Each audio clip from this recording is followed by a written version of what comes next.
país venido una vez más a opinión pública. Hoy tenemos con mucho honor al doctor Antonio Ciriaco de la Cruz, quien es decano de la Facultad de Ciencias Económicas y Sociales de la UAS, que viene a llenarnos de la expectativa que tenemos los dominicanos de lo que está pasando con el tema económico. Él nos va a decir qué está pasando después de la pausa.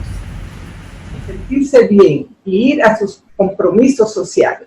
Visite siempre al mejor salón de esta capital, Salón Marcia Beauty Center. Está en la Roma Betancourt, esquina Cabonabo, y para mayor información puede llamar a su teléfono 809-482-3239.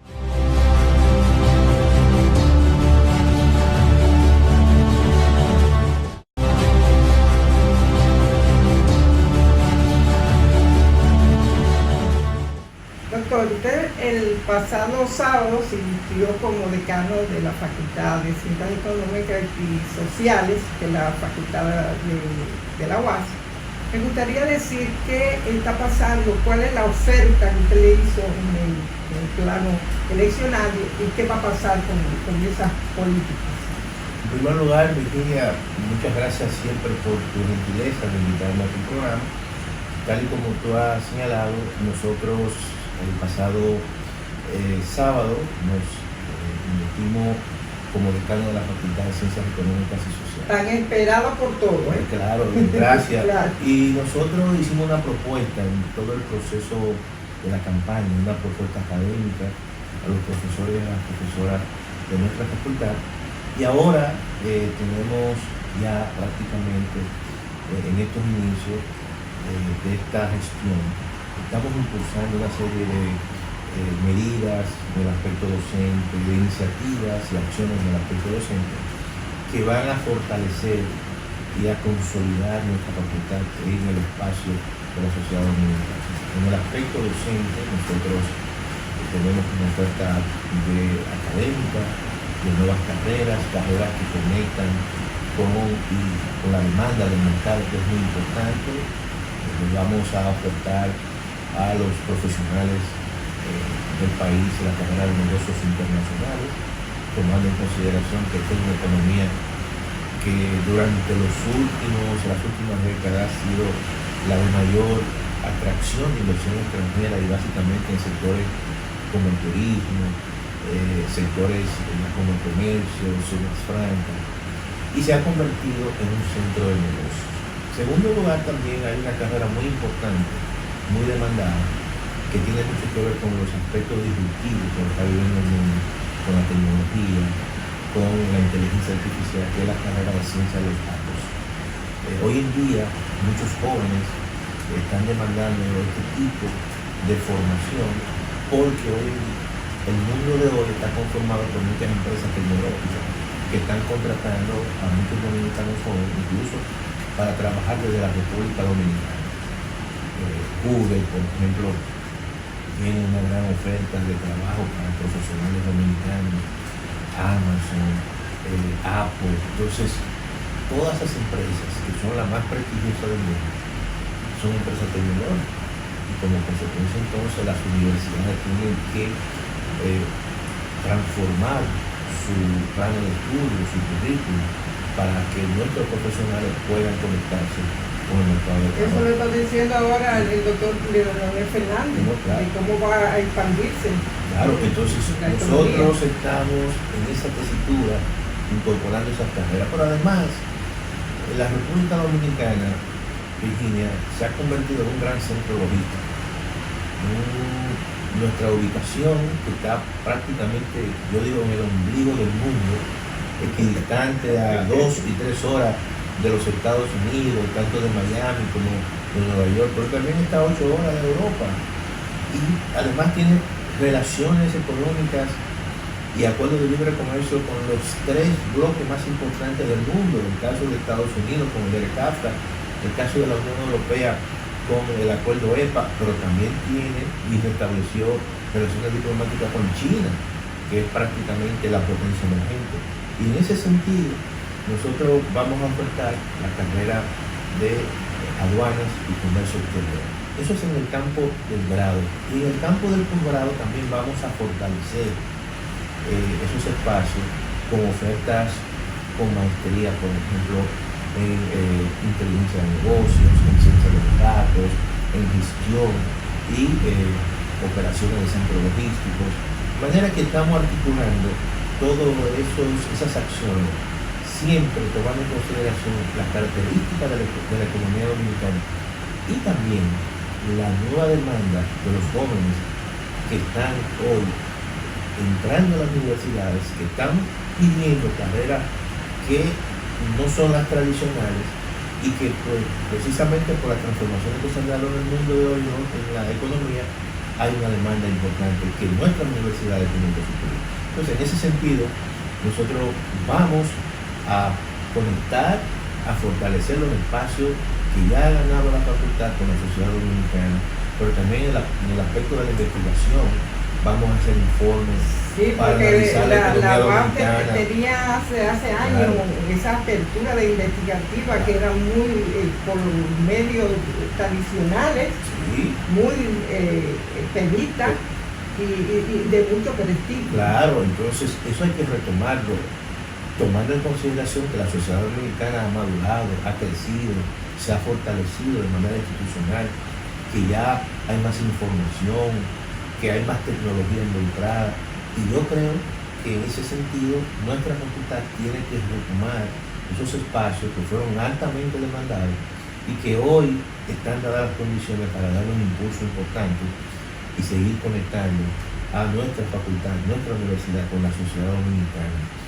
Hay que tomar en consideración que la Universidad Autónoma de Santo Domingo y todas sus facultades, y en particular la Facultad de Ciencias Económicas y Sociales, es una universidad pública y que tiene siempre que estar involucrada en las grandes discusiones que se hacen en el país, en las grandes discusiones para presentar acciones de políticas públicas que vayan en mejoría de la sociedad dominicana. Y yo creo que nuestra facultad va a jugar un rol importante, o jugará un rol importante en este cuatrenio 2022-2026. Le vamos a presentar ante la comunidad académica y a la comunidad de la sociedad dominicana nuestro plan estratégico para esos 4 años, donde van a estar plasmadas esas acciones que te mencioné, y así nosotros podamos evaluar las metas, cada una de las acciones durante este periodo.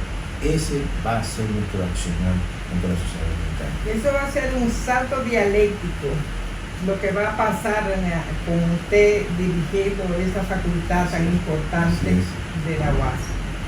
Doctor, si vemos las redes sociales y a través de los medios electrónicos, los periódicos, vemos mucho escepticismo de lo que está pasando a nivel mundial, incluso con la recesión que dice que hay en Estados Unidos, pero vemos aquí que el Banco Central dice que la economía ha crecido más de un 5%.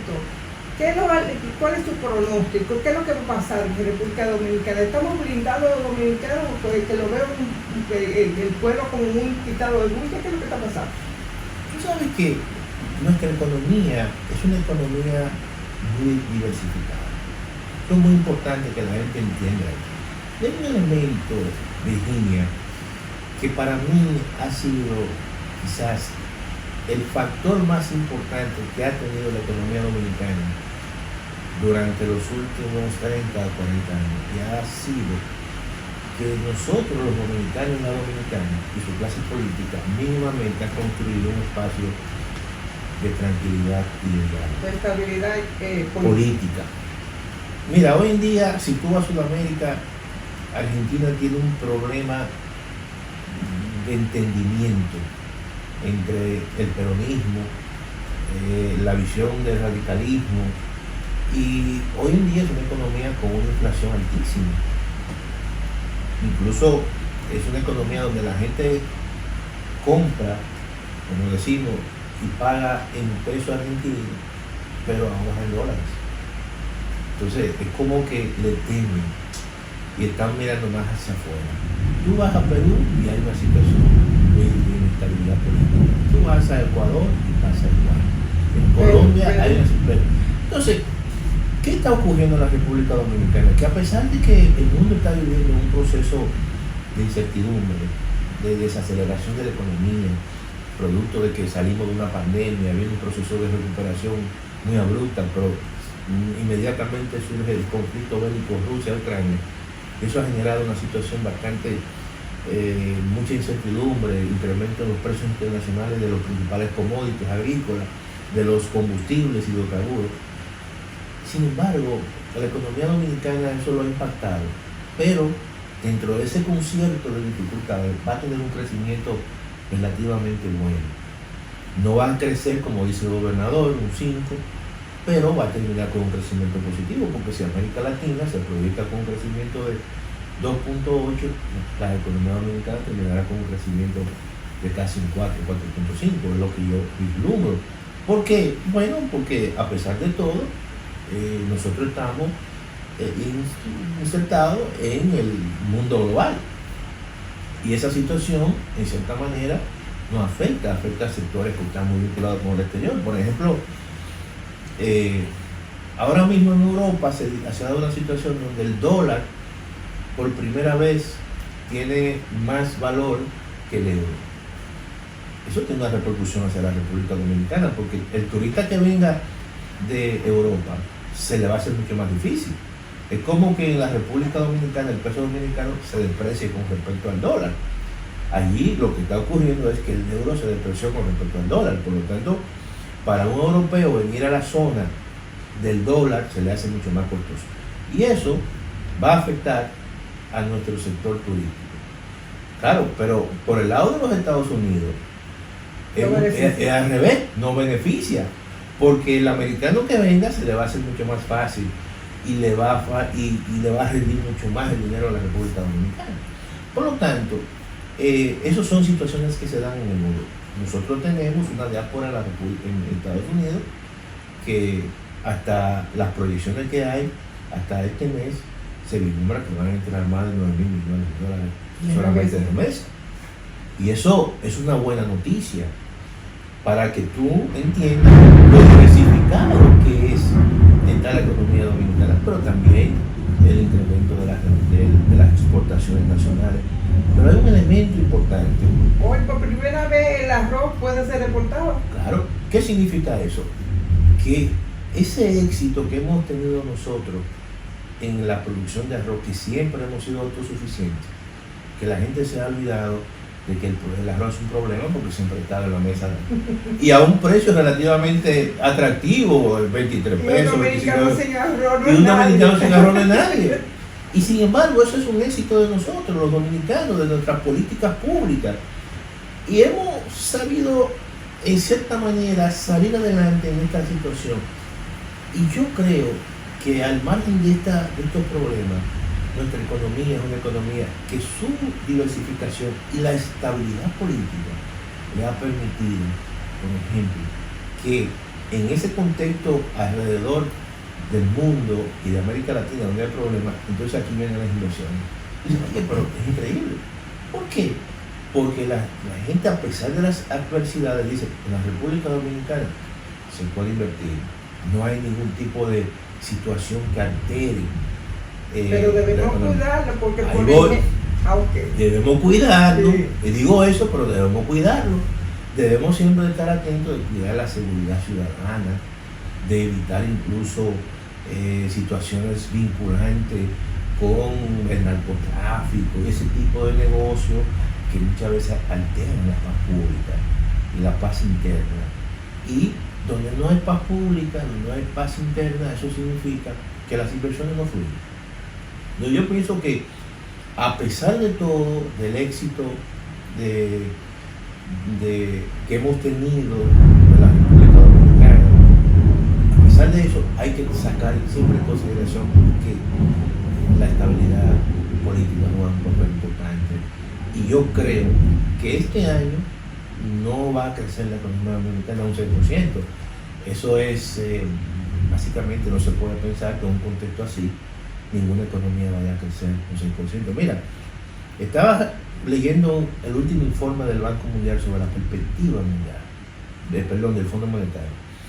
El año pasado, la economía mundial creció 6.1, algo altísimo. Este año, con ese conflicto, la economía mundial terminará creciendo alrededor del 3.8. Igualmente, la economía norteamericana, que tuvo un crecimiento muy alto, terminará creciendo alrededor del 2.1. Y esas son situaciones, claramente, que son restricciones que tiene la economía dominicana y que hace que el mismo Banco Central, que a principios de año señaló que la economía dominicana iba a terminar con un crecimiento de un 6%, ha venido poco a poco recortando el crecimiento, ya habla de un 5%, y posiblemente quizás la economía dominicana termine, pienso yo, entre 4.5 y un 5%, porque hay situaciones que se están dando en los Estados Unidos que nos afectan a nosotros, aunque no queramos, pero esa es la situación. Muy bien, esa situación nos lleva a una pausa, enseguida volvemos. Sí.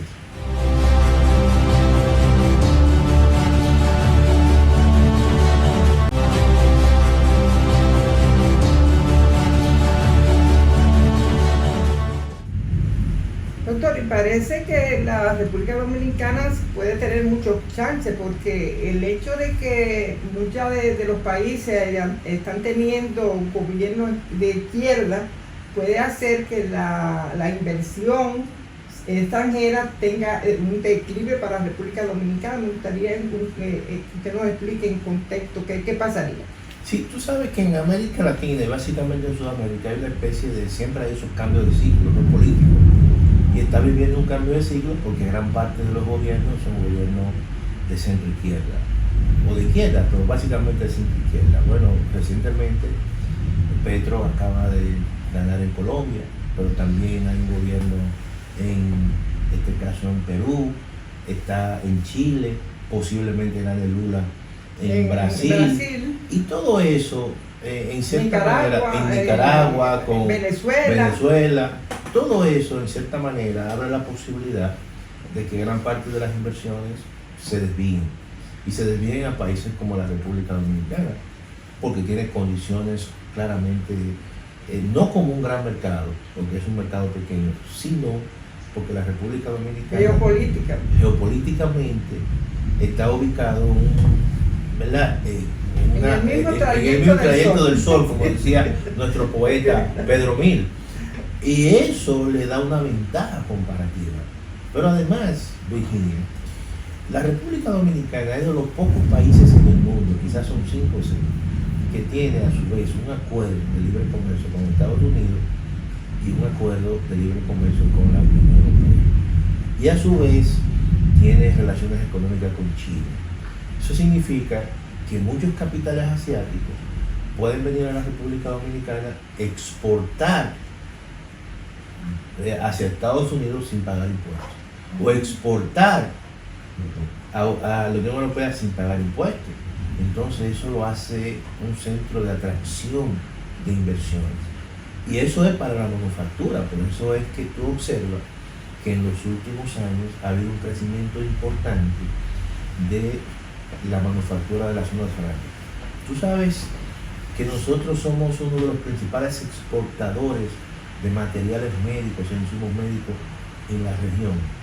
Eso fue lo que nos salvó en la pandemia. En la pandemia. Sí. Mira, la gran mayoría de los países desarrollados, la Unión Europea, muchos países europeos, el mismo Estados Unidos, fletaban aviones directamente para ir a China a traer mascarillas y a traer una serie de insumos. Nosotros y la zona franca de la República Dominicana en ese contexto se convirtió en un exportador de mascarillas, de insumos, y eso significa que gran parte del aparato productivo manufacturero se ha fortalecido con la atracción de inversión extranjera, producto de lo que hemos estado conversando. Esa situación geopolítica que está cada día más complicada favorece obviamente a la República Dominicana, le da una ventaja comparativa y le da una ventaja competitiva. Ni hablar obviamente en el sector del turismo. Nosotros somos el principal inversor, recibimos el sector de inversión en el Caribe de inversión extranjera. Más del 53% de la inversión que viene, extranjera, que viene al Caribe, viene a la República Dominicana.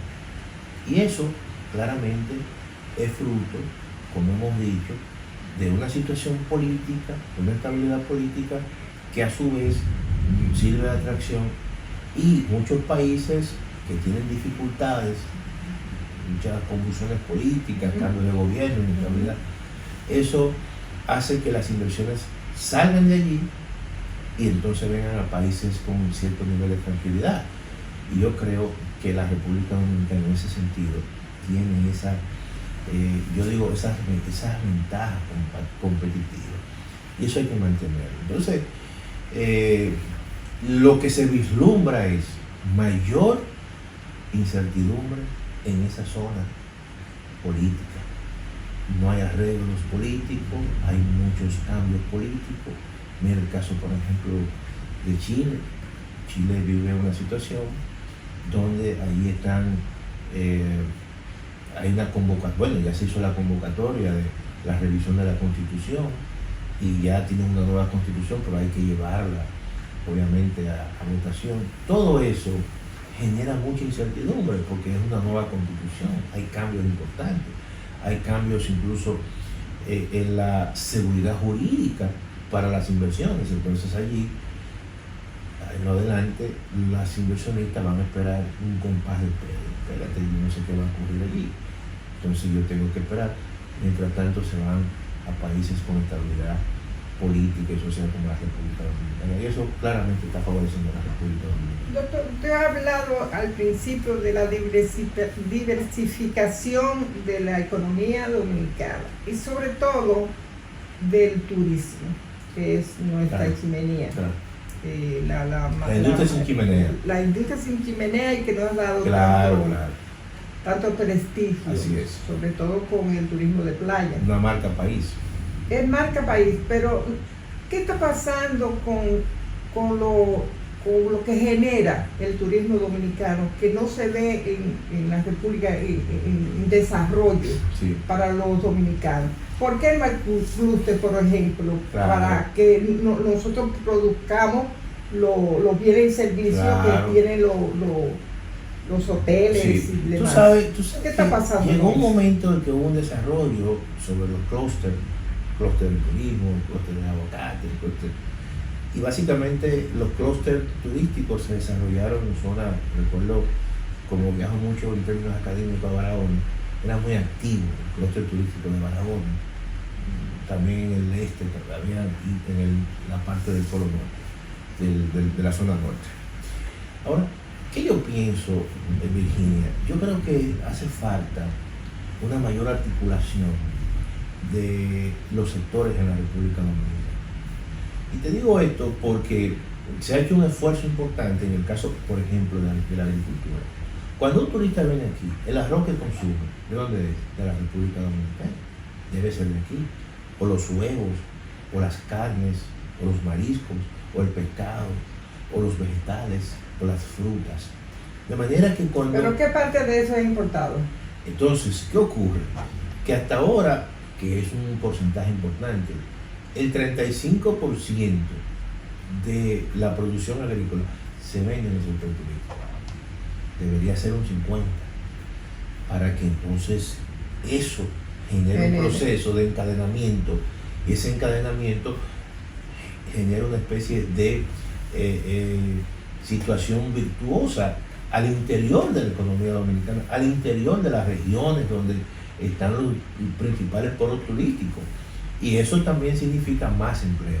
Entonces yo creo que hay que articular las políticas públicas sectoriales, sector turismo con el sector, por ejemplo, de la agricultura, el sector turismo con el sector de la industria, el sector turismo con otros sectores de los servicios, con las artesanías, incluso con el arte, con el cine.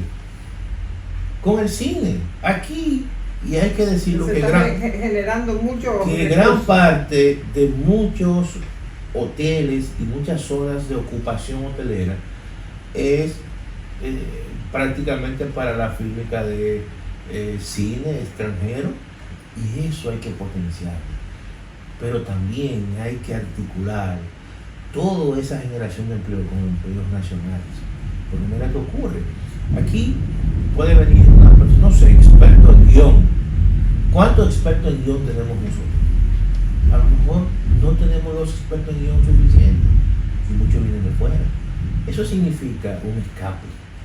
Ahí entran también las universidades y las ofertas de la universidad. Pero también el tema del arte, ¿verdad? Utilizar esas grandes zonas turísticas como un mecanismo de vender el arte dominicano. Todo eso, Virginia, hay que articular. No, lo que está vendiendo es arte haitiano. Sí, extranjero, en este caso.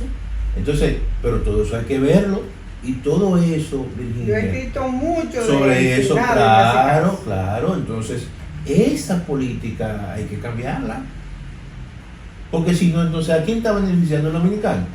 No. Está beneficiando al extranjero por un lado y por otro lado también. El extranjero muchas veces, que eso es un elemento también importante, que, bueno, no es que los hoteles sean todos dominicanos, pero que también los dominicanos puedan aprender de ese know-how que se va generando. Todo eso son elementos que yo creo que tienen que formar parte de políticas públicas de desarrollo para con el paso del tiempo nosotros hacer que ese gran desarrollo de ese sector, de esa industria sin chimenea, gran parte de lo que se genera se quede en el país. Bueno, todas esas son cosas muy bonitas, claro. Y la economía ha estado muy bonita en este segmento del programa, pero hay una cosa que se llama inflación, es el impuesto más caro para los pobres. ¿Qué está pasando con la inflación? ¿Cómo se está enfrentando, además de la política monetaria del Banco Central? ¿Y qué recomienda? Mira, Virginia, tú sabes que tú lo has dicho perfectamente. La inflación no es un impuesto. ¿A quién está beneficiando la inflación? Al mismo gobierno. Porque el gobierno te dice que las recaudaciones se incrementaron, pero es producto de la inflación. Porque cuando tú importas, es a valores más altos, y entonces si tú le aplicas el 15% o el 18%, no a 100, sino a 1000, te va a dar mucho más recaudaciones. ¿Y a quién perjudica eso? A los grupos más vulnerables, a la clase media. Los grupos vulnerables son protegidos por los subsidios que da el gobierno, ¿verdad? Recientemente le incrementó, le está dando un subsidio, creo que de un cheque de 1,000 pesos, algo así, al margen de otros subsidios. Pero es la clase media. La clase media, a mí no me protegen, a ti no te protegen. Entonces, la clase y cuarta. Y cuarta, porque ya no es media, es cuarta o ¿verdad? O 2 onzas, la clase de 2 onzas, no media. Entonces, eso, claramente el gobierno tiene que tomar nota, porque eso tiene un impacto social y político. Entonces, es cierto, y nosotros apoyamos esos subsidios que tratan de mitigar, tratan de contener los incrementos de los precios de la gasolina. Yo creo, Virginia, que el gobierno también, cuando aplicó la tasa cero a 67 productos, debió aplicarla también a los insumos, para que los productores se sientan más beneficiados y los productores pudiesen en ese sentido producir a costo mucho más bajo. Yo siempre planteé eso. También yo dije, bueno, si el gobierno aprobó esa tasa cero para importar 67 productos en los lugares más baratos y que le lleguen más barato a la población, también una parte debió importarlo el mismo gobierno a través del INESPRO, y con eso se aseguraba de que el producto iba a llegar a precios mucho más. O sea, más aconsejado el presidente. Yo lo que creo es que, porque tiene buenos consejeros, pero para mí, desde mi punto de vista, si lo hubiese hecho de esa forma, el impacto en los precios finales hubiesen sido mucho más inmediato y la gente lo hubiese sentido más. Porque ¿qué ocurre, Virginia, en tiempos difíciles? Tú tienes que asegurarte de que la creatividad. Claro, y que las medidas lleguen y que la gente lo sienta, porque muchas veces, no sé, tú como, ¿verdad?, un importador puede tener un permiso de importación, y ese permiso de importación a lo mejor lo usa para traer productos, pero ¿qué garantía me dice a mí que verdaderamente esas importaciones van a llegar a un precio mucho más bajo? No hay, pero la garantía me la da cuando yo lo hago. Y yo utilizo una parte importante, no es que desplace el sector privado, es que una parte se la reserve para que entonces exista una presión para el sector privado, para que pueda obviamente ejercer esa política pública y que la efectividad sea muy alta.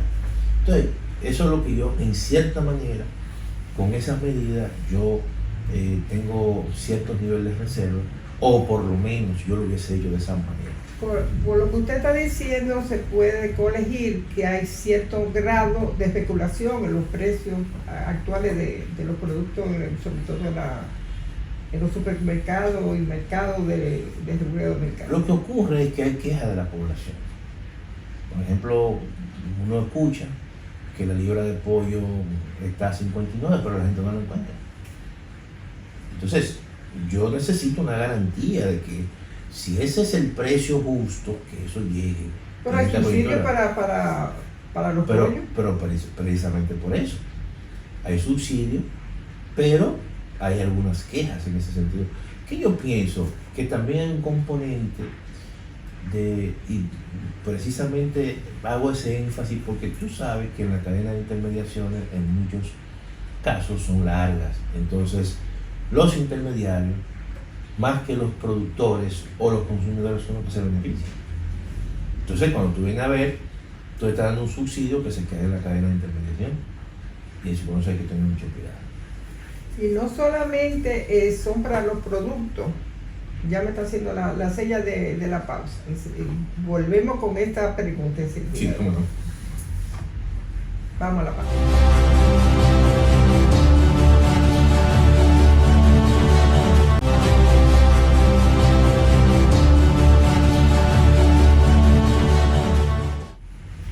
Doctor, no solamente son los productos agrícolas los que no están teniendo este nivel de inflación, sino también las casas, los carros, etcétera, etcétera. ¿Qué es lo que está pasando con esa inflación generalizada?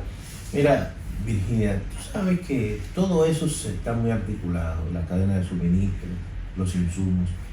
¿Qué utilizan los vehículos en su fabricación? Utilizan aluminio. ¿Quién produce aluminio ahora? Uno de los principales productores, Ucrania. Oye bien. Ay, Dios. Entonces, pero los fertilizantes, vamos a poner el ejemplo de fertilizantes. ¿De dónde sale el potasio que se utiliza en los fertilizantes? Del gas natural. ¿Y quién domina el mercado del gas natural? Rusia. Eso ha generado todo un proceso de encadenamiento de que gran parte de muchos sectores y actividades importantes, como la industria automotriz, la industria de los alimentos, muchos de esos insumos se importan desde Rusia y se importan desde Ucrania. Por ejemplo, mira lo que ha ocurrido en Alemania, algo insólito. Desde el año 1991, a partir de la reunificación de las Alemanias, Alemania nunca, mes por mes, había tenido un déficit en su balanza comercial. Desde el 91, mes por mes, un superávit.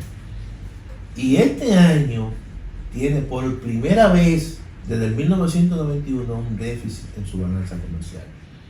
Porque ha venido importando a un precio mucho más caro el gas natural. Y eso ha sido producto precisamente de las restricciones de ese conflicto. Pero Estados Unidos, por ejemplo, que es un gran productor de autos automotrices, ha tenido dificultad en las importaciones, por ejemplo, de aluminio. En el caso de la República Dominicana, el cemento utiliza el clíner, y el clíner es un derivado del petróleo. Los clavos, las varillas, todo eso viene del hierro, del aluminio. Eso hay que importarlo y es mucho más costoso. Entonces, por eso que tú encuentras que en la República Dominicana los insumos de la construcción se han disparado en más de un 25%, y eso ha hecho mucho más costoso la construcción de una vivienda. Y el sector construcción en la República Dominicana se ha ralentizado.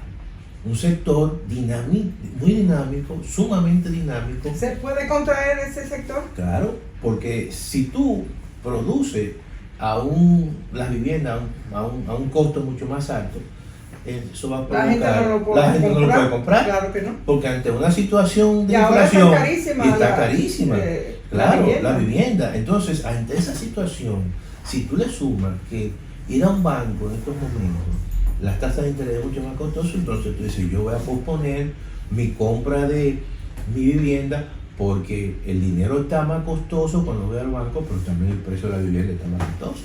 Esa es la inflación que estamos viviendo. ¿Es mejor comprar más adelante una vivienda? Por lo menos hay que esperar. ¿Y los carros? Los vehículos, por ejemplo. El mejor momento para comprar una vivienda y comprar un vehículo ya pasó, que fue en tema de pandemia, porque las tasas de interés estaban muy bajitas. Entonces hoy en día, por ejemplo, tú sacar un vehículo y ir a un banco que en el año 2020 e incluso parte del 2021 te daban hasta un 5% en paraferia, un 5% a 5 años, tú no vas a encontrar eso. Por lo tanto, los préstamos personales, los préstamos hipotecarios, por ejemplo, las tasas de interés han pasado de un 8 promedio a un 14 promedio. Y hay tasas mucho más altas. Por ejemplo, el que hace uso de forma muy intensa de las tarjetas de crédito y no la paga al momento, no el pago mínimo, sino el pago a la fecha o al corte, se está endeudando a la tasa más alta del mercado, que es un 60% anual, un 65%. Y no sabe que eso realmente le va a generar una bola de nieve, porque entonces eso crece de manera exponencial y cuando viene a ver una deuda de 50,000 pesos se convierte en una deuda de 150,000 pesos. Entonces, ojo con eso. Pero eso es producto, Virginia, porque la tasa de interés está muy alta. El coste de la vida está alto en la República Dominicana y en el mundo, en Estados Unidos, los niveles de inflación prácticamente no se veían durante los últimos 40 años, como están ahora. En Europa pasa igual. Y todo eso es fruto, como alguien dijo en un artículo, que estamos viviendo la inflación de Putin. ¿Qué cosa es? Y ojalá que no sea la inflación de Xi Jinping, que se le puede sumar también, que puede ser peor. Así es. Cuando Juan Carlos me mandó la noticia de la visita de Pedro, claro, yo sí. me puse así. No, ¿Qué va a pasar? Claro. ¿Qué prevé? No, eso tensa los mercados. China, tú sabes que China es el principal productor de manufactura en el mundo. En el año 2002, China generaba el 8% de toda la manufactura, ahora es el 25%, Virginia. O sea, que la gente depende de Asia. El mundo, prácticamente, la manufactura se transformó en los últimos 20 años. De muchas regiones de Estados Unidos, incluso América Latina, en el caso de Brasil, se trasladó a Asia. ¿Quiénes son los que producen mucha manufactura para el resto del mundo? China, Vietnam, Taiwán, Corea del Sur, claro. El 80% de los chips en Taiwán. Es Taiwán. Entonces, celulares, incluso los mismos chinos, o sea, la China continental, depende mucho también de Taiwán. El principal inversionista de China continental es Taiwán. ¿Por qué, antes de entrar en materia, qué es lo que está pasando con el interés de una sola China con Taiwán y las islas adyacentes claro. al continente? ¿Qué es lo que está pasando? Tú sabes que el tema del marítimo es sumamente importante en la geopolítica. Esa famosa estrategia de los archipiélagos, como yo le llamo, China la ha estado evitando porque le pueden hacer un bloqueo. Fíjate que el bloqueo, por ejemplo, que Rusia ha hecho en el mar creo que del norte, ha sido precisamente para bloquear la salida de los cereales y los granos básicos, en el caso de Ucrania. Entonces eso ha retrasado gran parte de la oferta y de la cadena de suministro. Los chinos, viendo eso y viendo la visita de Pelosi, Entonces han activado y se han activado. Espérate, no vamos a permitir eso. Igual que Putin Claro, con Ucrania. con Ucrania. Entonces, esa situación que la geopolítica, a veces se le llama también geoeconomía, porque tiene un impacto en la economía, juega un papel importante. Los chinos inevitablemente van a evitar esa situación, que le puedan establecer un bloqueo a nivel de sus costas. ¿Se quedará China con esa afrenta? Mira, los asiáticos nunca olvidan. Color. Y eso, en el sentido siguiente, fíjate que cuando el general Chiang Kai-shek se fue y como dicen, se protegió en la isla de Formosa, hoy Taiwán, los chinos siempre consideraron eso como parte de su territorio. Y eso está todavía en disputa. Y dicen, no, esa es parte del territorio chino. De manera que eso indica que es una cultura que siempre tiene presente y no olvida. Doctor, aunque usted no es político, pero el gobierno va a cumplir el 16 de agosto 2 años. Claro. Me gustaría una perspectiva desde el punto de vista económico. Yo creo que, Virginia... ¿Qué nos espera? No, yo creo que todo está supeditado al entorno internacional. Yo creo que, y eso hay que decirlo, el gobierno, y cualquier gobierno, pero le tocó a ha tenido 2 choques importantes, fuertes, negativos, que han impactado, incluso le han cambiado todo su programa de gobierno, que es la pandemia, ¿verdad? Nadie esperaba esta situación, eso le tocó también en un primer momento al expresidente. En la guerra de Ucrania. Entonces viene la guerra de Ucrania. Todo esto altera mucho el comportamiento de la economía. Nadie iba a pensar que se iban a destinar 34 mil millones de subsidios. Esos 34 mil millones pudo haberse, en casos normales, invertido en qué, bueno, infraestructura. Entonces eso implica un cambio de todas tus políticas públicas. Yo creo, y yo siempre digo que en ese contexto, si esta economía termina con un crecimiento de 4.5, si esta economía ha recuperado una parte de los empleos, yo creo que dentro del contexto que se está viviendo, yo le doy una buena puntuación al gobierno. Y la perspectiva, siempre lo pongo supeditado al comportamiento, a las soluciones o la prolongación de los conflictos geopolíticos que están afectando mucho a la economía y matizan obviamente el futuro de cada una de las economías del mundo. Cuando estaba grabando este programa, el petróleo está en 93. $93 el barril. Eso es bueno porque claro, ha venido bajando. Ha bajado. Sí. ¿Qué perspectiva usted le ve al precio del petróleo más cercano a diciembre? ¿Cuál es la perspectiva? Mira, tú sabes que el mercado petrolero es muy volátil.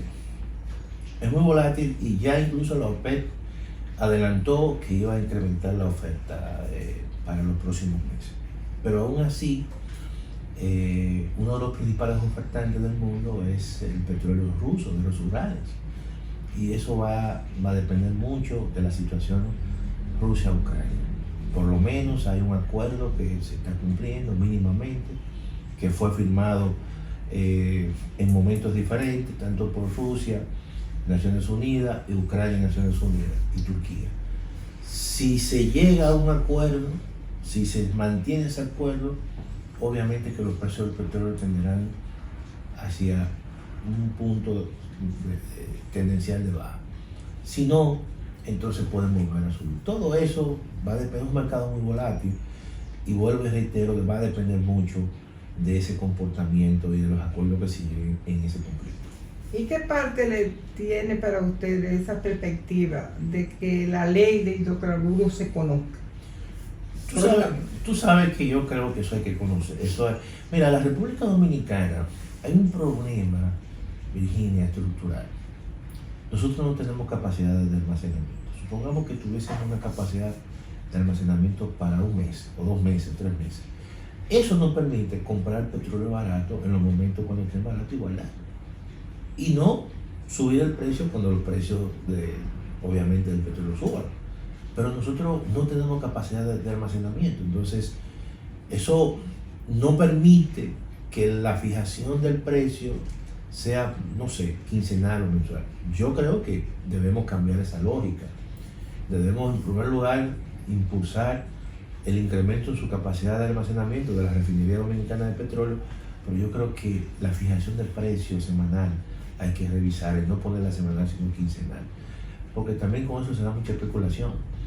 Hay muchos importadores que contratan barcos, lo tienen alrededor, y entonces compran petróleo barato y lo tienen ahí, y cuando el petróleo sube, entonces o gasolina, y cuando sube, entonces lo lanzan al mercado. ¿Y no se puede controlar eso? Bueno, eso es un mercado que hay, mira, el mercado más grande que hay en la República Dominicana, Virginia, y donde confluyen importantes grupos económicos, es el mercado de los combustibles.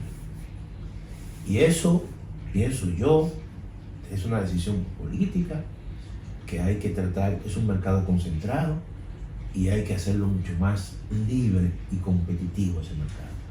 Porque si hay un precio determinante en la economía dominicana que afecta muchísimas actividades, es el precio de los combustibles y el precio de la gasolina. Eso afecta incluso al sector eléctrico, la tarifa eléctrica.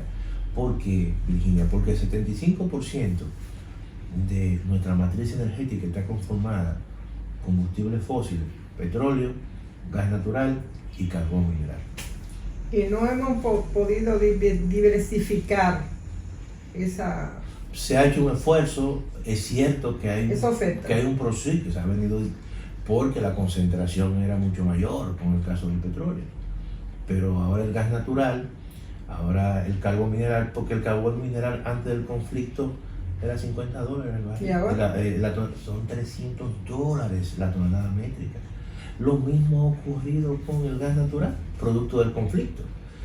Ya todo el tema de la transición energética es mucho más lento, porque la transición de la energía fósil convencional a una energía mucho más limpia se requiere más tiempo, más inversión.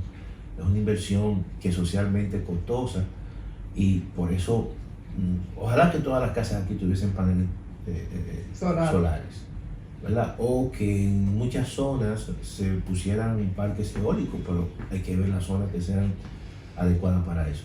Pero hasta ahora, para el hogar común y corriente, es costoso poner un panel solar.